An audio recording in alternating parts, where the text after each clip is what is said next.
I've seen come from South America. That's just what I've observed. High up in the chain it runs, I couldn't tell you. I've heard of a lot of abuse. What I mean by that is a lot of what I guess people of a neo-Nazi, typically recall a lesser race. I'm talking about South Americans, Colombians, blacks. They put them on a lot of risky missions and allegedly they are provided with resources. So, from what I've observed, I think it's a very large portion, I might add, are often put on suicide missions.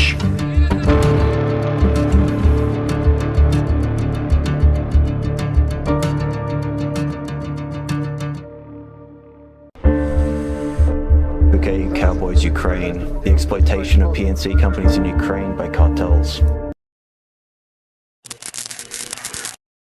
By 2025, the infiltration of neo-Nazi ideology within Ukraine's Azov brigade and its affiliated international units is an established and documented reality. However, the operational dynamics of these units, particularly their exploitation of foreign fighters from Latin America in perilous missions, remains underexplored. This part of my investigation delves into the systemic deployment of Colombian and other South American volunteers within Ukrainian International Legion and Azov Brigade, highlighting the racially charged command structures that designate them as expendable assets. Furthermore, it examines the burgeoning connections between these fighters and transnational organized crime networks, including cartels and entities linked to the drug trade. I included part of transcripts and recordings of conversations I had with foreign fighters in Ukraine on the subject. I redact most parts to protect the identities of the individuals. I also redacted specific dates of certain events, just given the year, as to protect certain individuals, and also due to the chaotic nature of war and the inaccuracies of most media outlets reporting and intelligence reports, and the fact that most of the information is coming from internal and undisclosed sources. The numbers, however, are not only accurate, but not even close to the actual numbers. As for the clandestine nature of the operations, the multitude of invested interest by corporations, nation-states, military and intelligence services involved mean that, in all likelihood, the real numbers will never be known, and most would be underrepresented, to not only save face, but to downplay the danger as to not cause foreign fighters to be dissuaded.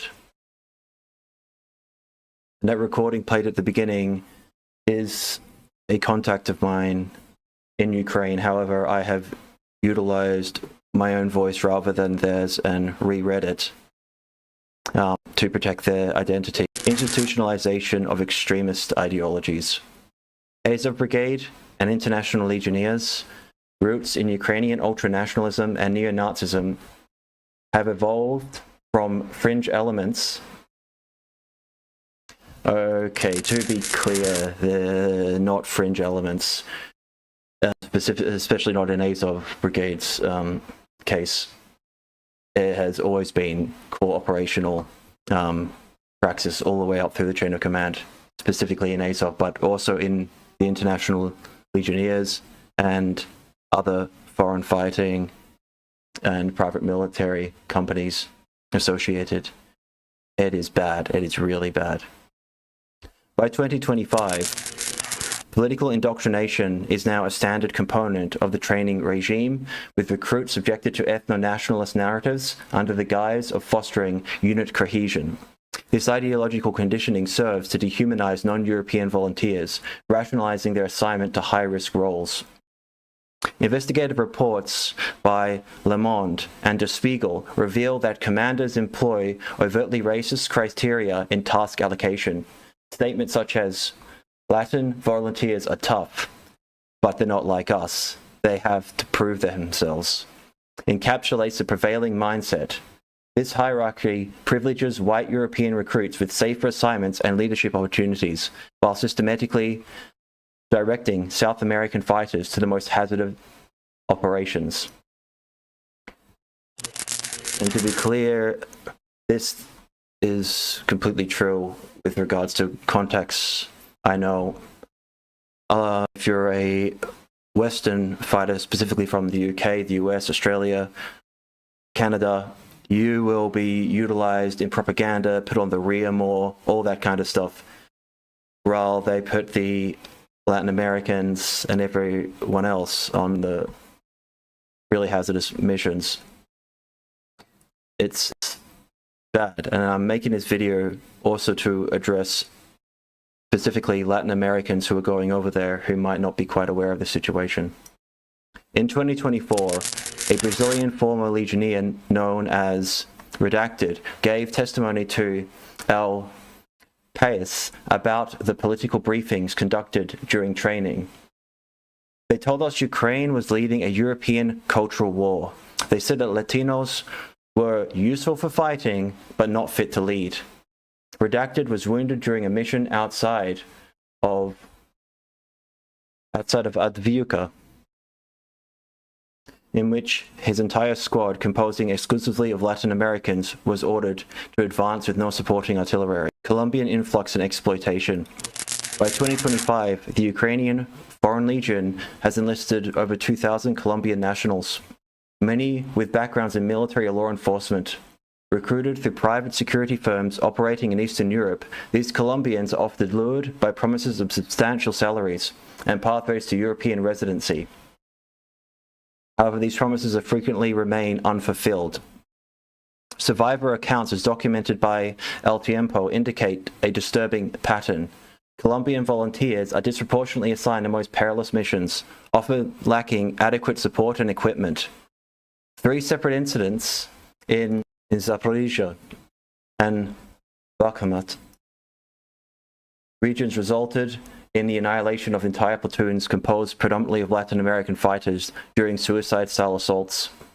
Leaked internal communications verified by Vice Espanol revealed derogatory references to these volunteers as, quote, disposable and rapid deployment assets.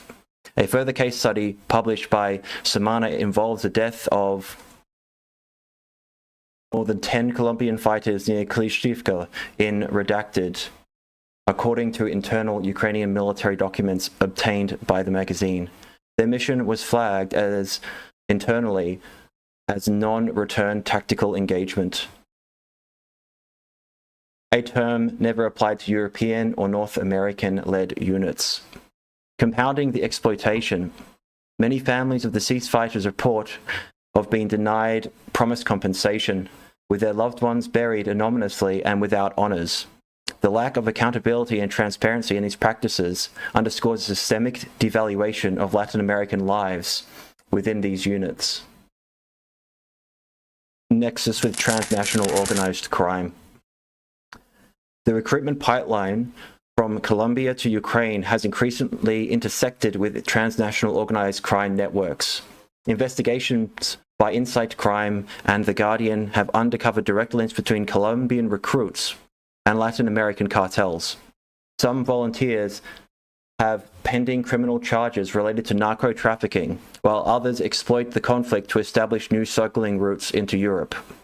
A report by La Slovakia profiled 3 Colombian nationals, 2 of whom were confirmed affiliates of the Clan del Golfo cartel. Clan del Golfo, also known as the Gulf Clan or the Giantila Self-Defense Forces of Colombia,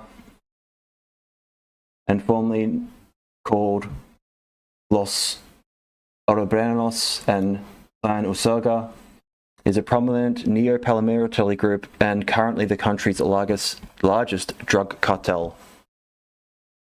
These men entered the country through PMC contracts facilitated by a Polish intermediary company. One later died in battle while another resurfaced in Belgium months later, arrested for arms trafficking. Ukrainian battalions, particularly those affiliated with Azov, have inadvertently facilitated this infiltration. Cartel operatives utilize military logistics channels to transport illicit goods, launder money, and expand their influence. A Europol intelligence report warns that Ukraine has become an incubator for cartel militarization, with combat-hardened enforcers gaining experience under the guise of foreign volunteer programs. These fighters are anticipated to return to their home countries with advanced tactical knowledge, posing significant security threats.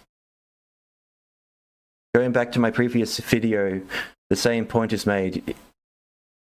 They are recruiting people who are then battle-hardened and come back with the ability to join or be part of paramilitary groups, train, reorganize, get spook connections, gun connections, drugs, arms, intelligence connections. It's a mess. And if you go on, for instance, Zelensky's International Legionnaires, the website is mostly in, of course, Spanish with regards to foreign recruitment. You can switch it to English. I'm on their website right now. I just switched it to English, join the Legionnaires. However, the only other main language for this website is Spanish. I wonder why. Interesting that, isn't it? Racial stratification in military operations. The systemic deployment of Colombian and other South American fighters in high-casualty missions reflects a deeply ingrained racial hierarchy within the Legion and Azov-affiliated units. Internal documents obtained by Redacted deal explicit directives to assign non-European fighters to frontline engagements, citing their perceived expendability. This practice mirrors historical colonial military strategies where non-white troops are disproportionately exposed to danger. In contemporary Ukraine, however, this manifests as a veneer of internal solidarity, masking a brutal reality. Black and brown soldiers are systemically placed in harm's way. Further evidence from Radio Free Europe indicates that Azov-linked units maintain segregated living quarters for Latin American fighters. Okay, this is true from people I know in Azov and also people in the International Legionnaires and other private military contracting companies fighting for Ukraine. They absolutely racially segregate the Latin Americans. It's not just under the guise of language. And from what I know, also the neo-Nazism in a chain of command in at least these two specific military groups, and also other PMC companies involved. But all the way up is Sig hailing in the chain of command. It's just, it's standard. And you might wonder why Colombians, Brazilians, would Chilean and Peruvians, why they would go. Well, there's a huge history in South America. I mean, this is common knowledge, but neo-Nazism, far-right paramilitary groups, especially in places like Colombia and with cartel connections. Anybody who knows anything about the cocaine trade, it's disproportionately has a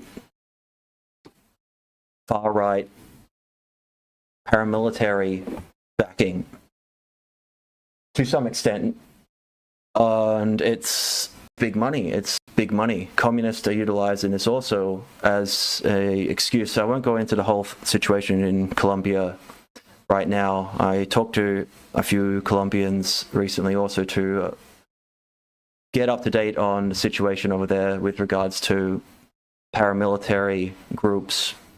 And it's still going on. It's still going on. It's not as bad as it was before, but a lot of it is kept on down low more. Anyway.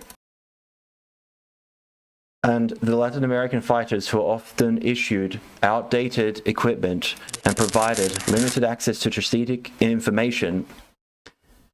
And this is also stuff I can corroborate, especially with regards to Azov and the International Legionnaires. Attempts to challenge these conditions are met with threats of expulsion or deliberate abandonment in combat zones, reinforcing a culture of intimidation and control. An investigative documentary, which I can't go into, revealed some footage of segregated tents in a field camp near Kherson, and interviewed anonymously one Peruvian fighter stated, "They call us cannon fodder. Our Ukrainian CO told us directly, you're here to die well." Implications and future threats.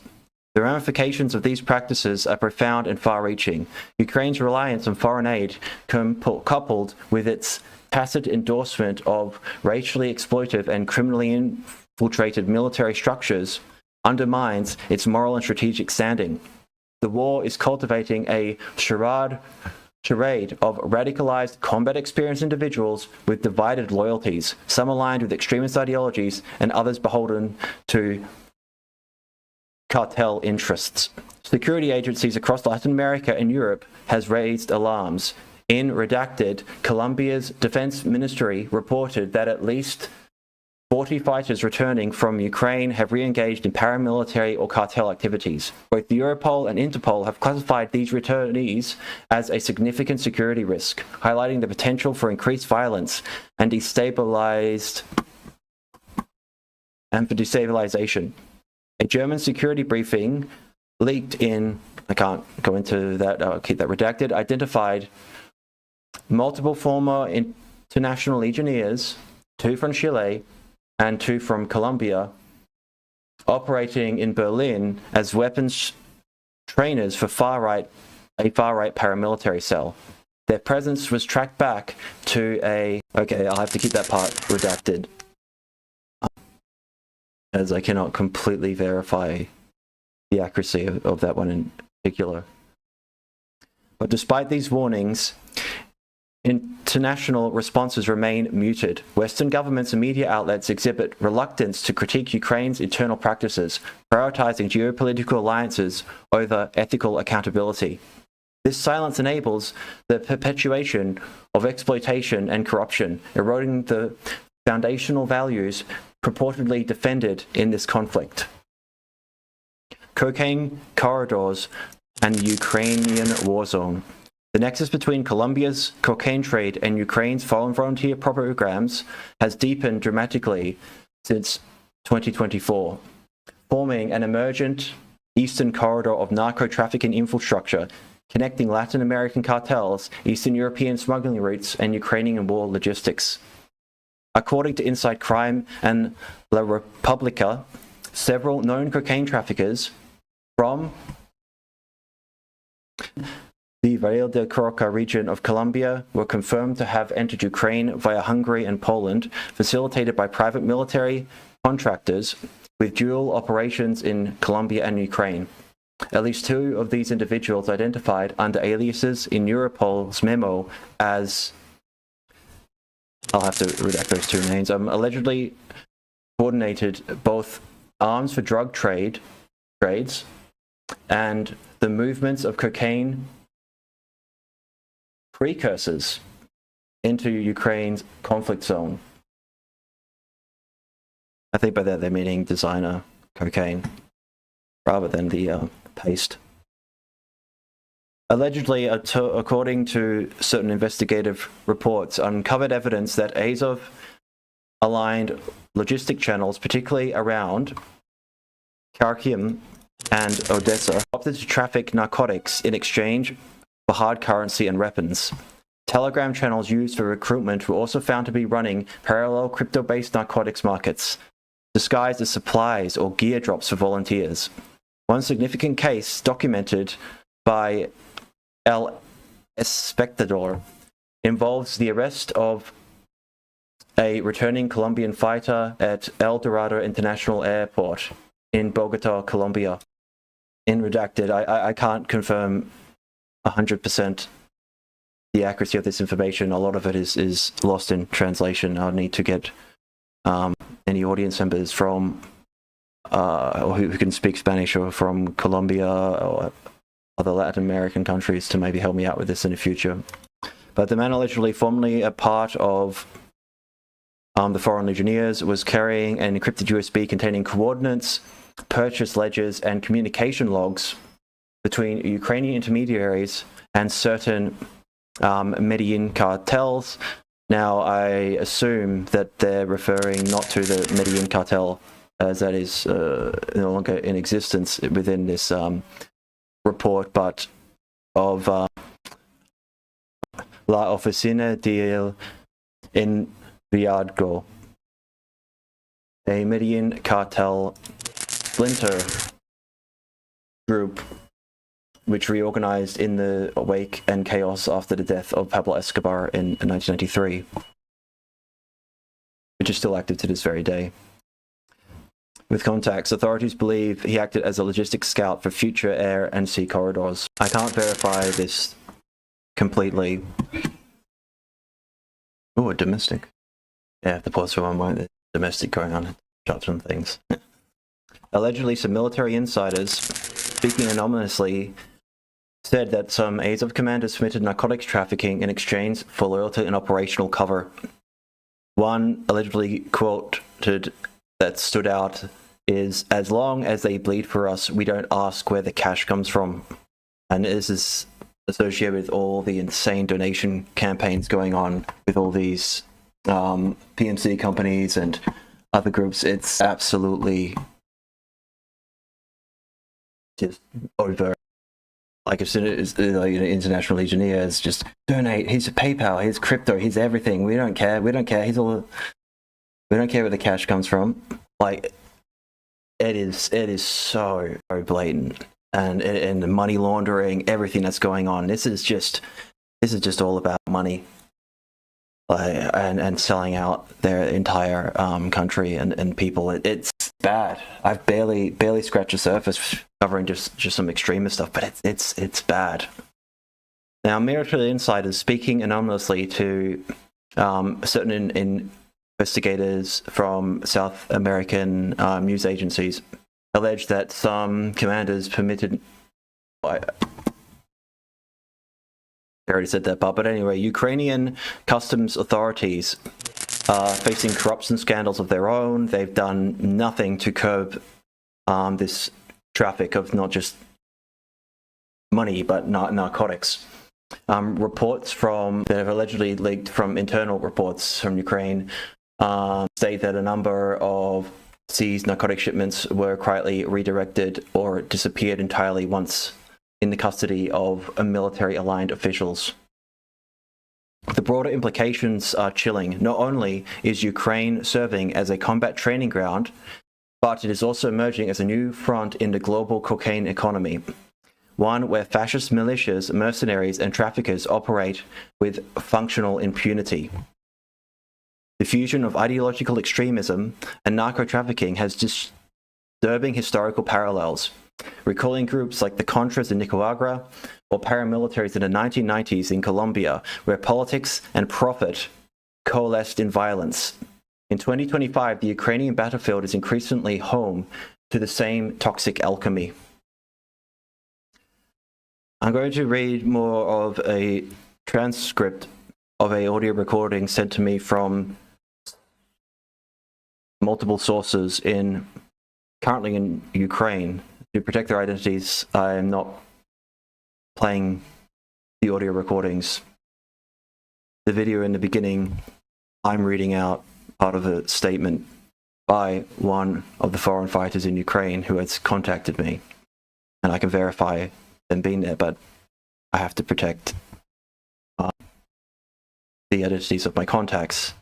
Now, to quote some of the transcript of the video I played in the beginning. Now, in the redacted, there is also foreign fighting Ukrainian units. If they wish, it's not hard because they accept foreigners anyway, but a large portion I've seen come from South America. That's just what I've observed, and how high up in the chain of command it runs, I couldn't tell you. I've heard a lot of abuse, and what I mean by that is a lot of what I guess people of a neo-Nazi sympathetic worldview would call a lesser race. I'm talking about South Americans, Colombians, blacks. They put them on a lot of risky missions, and allegedly they are provided little resources. So, from what I've observed, Hispanics, to redact for YouTube's sake, in the Foreign Legion, which is a very large portion, and in Azov, I might add, are often put on suicide missions. From what I've seen, and just from my own observation, is that it's true. It gives me the impression that the undesirable races are essentially put on the shitty tasks, and the slightly more desirable Americans, British, French, whatever, they're put on more slightly, they're given nicer conditions. this is, I cannot comment on that, but from what I see in certain Telegram channels on how much they report on, because it's a tracker Nazi, for example, I have to redact this part, but they report on foreign fighters they've killed and they dox them, and a large portion of them that are dying are Colombian in descent or South American. So this is just what I can comment on. The South Americans are not trained very well, and they only come here for money. And, a large, what I've seen, a lot of them just come here for money because the money they earn in redacted, it's correctly called, it's a lot of money compared to what they're earning in South America. But I think a lot of them like the neo-Nazi aesthetic. I cannot play the audio, even if I got permission. I wouldn't, as any way that I distort it, it could be re-engineered to get the identities of the individuals. So, suicide missions involving Latin American fighters. Despite Ukraine's claims of equality among its international volunteers, mounting documentation from 2023 to 2025 has confirmed a disturbing trend. Latin American fighters, especially Colombians, Peruvians, and Brazilians, have been disproportionately sent on so-called no-return missions. These are offensives deemed nearly suicidal due to the absence of artillery support, proper intel, or evacuation planning. In redacted, a unit of more than 10 Colombian Ecuadorian volunteers was sent into a contest trench line near Arvianca, according to an American news agency, and later by allegedly some people working for the Red Cross who observed that the group was tasked with advancing into fortified Russian positions with no support. All but one were killed. The surviving fighter was later interviewed by another Latin American Media Association. They knew we wouldn't survive. Our deaths were calculated into the plan. I'm redacting a lot of the dates and the numbers because it's very, very difficult to confirm. There's a language barrier also, and the numbers are usually disproportionately reduced. The best way is to go into, as one of my contacts stated in one of the transcripts I read, in these Telegram groups, specifically the Russian ones, where they literally, after they kill you, they will work out who you are, dox your identity, everything. And this is another thing foreign fighters you have to be careful of. If you live in a country and return home, even in places like the UK, Australia, America, Canada, New Zealand, etc., there are large Russian communities here, right? And they'll probably try and hunt you down and get you killed. And this is a difficult position for someone like me to be in, because I'm not happy about the war. I'm just trying to shed light on the complexity of the situation. But it's difficult. I know people on both sides of this conflict, and I don't want them getting killed. My point in this is if you're Latin American and you're thinking of going to Ukraine, the neo-Nazism and everything, which is a whole nother subject, is a big deal in Latin America. I was going to list a whole bunch, but the video is getting quite long anyway, of just Latin American death toll numbers, but it's very difficult to verify the veracity of the information. But you're not going to be treated well. You're going to be segregated. The neo-Nazism is rampant. Even if you're a neo-Nazi and you're Brazilian or Colombian and you've got ties to Germany from back in the day and everything, and no matter what, they're not, like I've stated in a previous video, if you're Slavic, specifically Russian, Serbian, you're not ever going to be, you're just useful. you're useful to them. That's it. They will turn on you.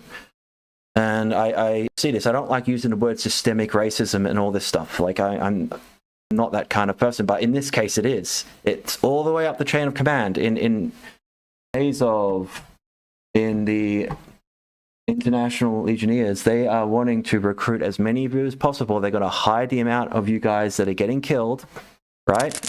Why do you think the recruitment websites are now all showing up in Spanish? They want as many of you as possible because you're useful. My only piece of advice would be, if you do this, is be as useful as possible. Have connections before you go. If you have cartel connections, any of that stuff, that will help you out. And this is just all to open a lot of narco trafficking lines. And it makes me think about the whole situation in America with the mass immigration policy issues, and with illegal immigrants from Central and South America.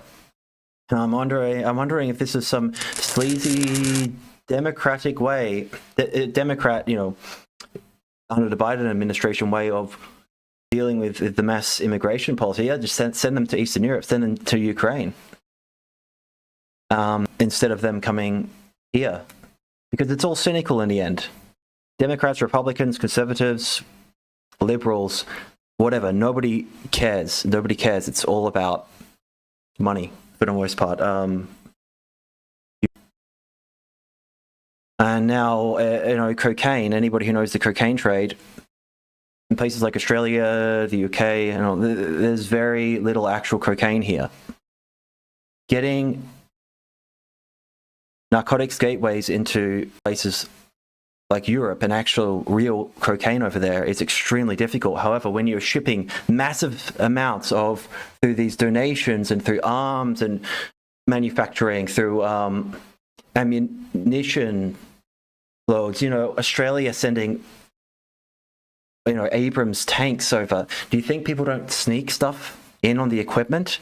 Because you have openings in ways where customs don't go through this stuff. You have connections over there. Like, it's cynical. And it's to fuel the drug trade, and it's another massive immigration crisis, but from South America. And you're not going to get citizenship. The Ukrainians don't care about you. And, the Russians definitely don't. And the rest of Europe, it's a nightmare. It's an absolute mess of a situation. Now, personally, I am hoping that this might be, it's just another example of the same thing I see over and over again with extremist groups and other situations. And I wanted to show that it's not just neo-Nazis. This is narcotics traffickers. This is mass migrant workers. This is people to set things up back home with cartels, paramilitary groups. It is so complex, but it's the same story over and over again. And I've gotten criticism for not going into, Wagner PMC and Russia's side.